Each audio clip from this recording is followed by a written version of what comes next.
یکی هست تو قلبم که هر شب واسه اون می نویسم اون خوابه، نمیخوام بدونه واسه اونه که قلب من این همه بیتابه.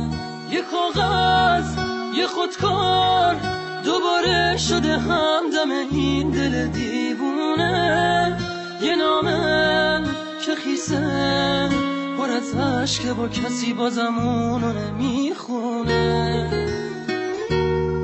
یه روز همینجا توی اتاقم یه دفعه گفت داره میره، چیزی نگفتم آخه نخواستم دلشو قصه بگیره.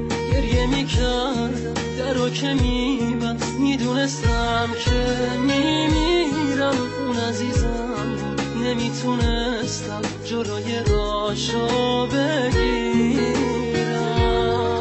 میترسم یه روزی برسه که اونو نبینم، بمیرم تنها.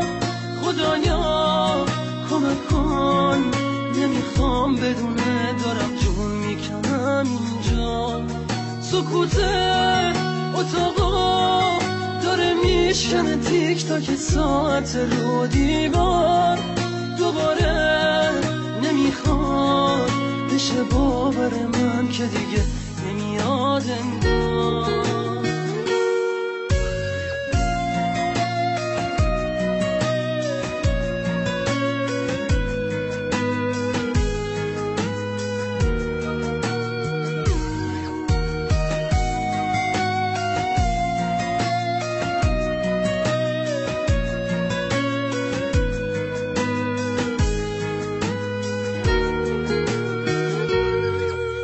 همینجا توی اتاقم یه دفعه گفت داره میره، چیزی نگفتم آخه نخواستم دلشو قصه بگیره. گریه میکردم درو که میبست، میدونستم که میمیرم. اون عزیزم بود نمیتونستم جلوی راشو بگیرم.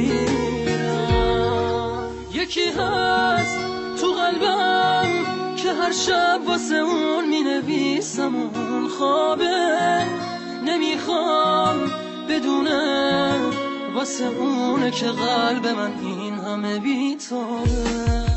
یه کاغذ یه خودکار دوباره شده همدم این دل دیوونه، یه نامه که خیسه پر از عشق با کسی بازم اونو نمیخونه.